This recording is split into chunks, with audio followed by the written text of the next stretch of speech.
All right, well, one of the reasons people are so frustrated about jobs and trade is because of countries like India. It is the epicenter of the outsourcing wave. I'm about to go there to find out if India is really poised to become the next economic superpower. To get started, I sat down recently with Kamal Nath, the Indian Minister of Commerce and Industry, and I asked him about the one thing everyone mentions when talking about India: infrastructure.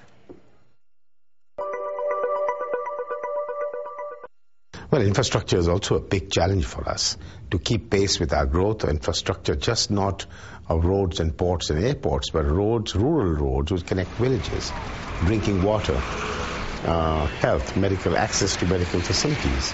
I had seen a number today, actually, about $1 trillion being spent in India on roads. Is that number about right, and how quickly will that be deployed? It's being deployed over 5 years, and that's what's needed. Roads connecting urban centers, roads connecting to ports, to airports, to rural connectivity. It's happening, and we need to have huge investments in the energy sector. We need huge investments in our port sector. So that's all happening. It's on the anvil.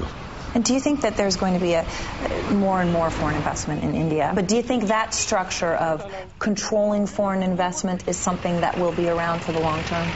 Retail is one of the few, very few, amongst the 3-4 sectors which are not open. The rest are all absolutely open. And we are having investments. 4 years ago, our investments, our FDI was $2.2 billion.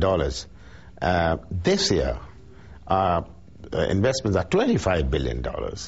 Now, obviously, it's because of the liberalization. So there are just a handful of sectors, not even a handful, less than a handful of sectors where FDI is not allowed. Otherwise, FDI is allowed. It's all open. Many people talk about how 20 million people a year in India go from eating 1 meal a day to 2.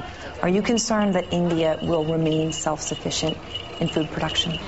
We have been self-sufficient except in edible oils and lentils. We have been major importers of edible oils and lentils, and unless we have a monsoon failure, we are self-sufficient in wheat, we are self-sufficient in rice, we are self-sufficient in sugar, so we don't see a problem, even with these growing numbers. What would you say the biggest difference is between China and India? Well, we call ourselves the fastest growing free market economy.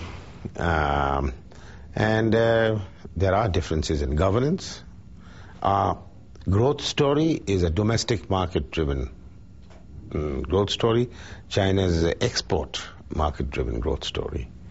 But China has its own genius. We have our own genius. China and India are friends. Of course, we have good relations. We compete with each other, and we have good relations with each other. Well, hopefully that piqued your interest about what's going on in India. I'm going there. I'm going to be live from India on Friday. We have amazing shows planned for you.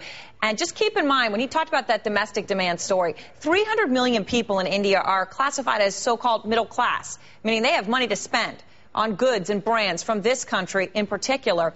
That's 3 times the number of people who have that money in China, and it's almost as big as the entire population of the United States. Talk about what might be the biggest market on earth. It's India. That's why we're going there live on Friday.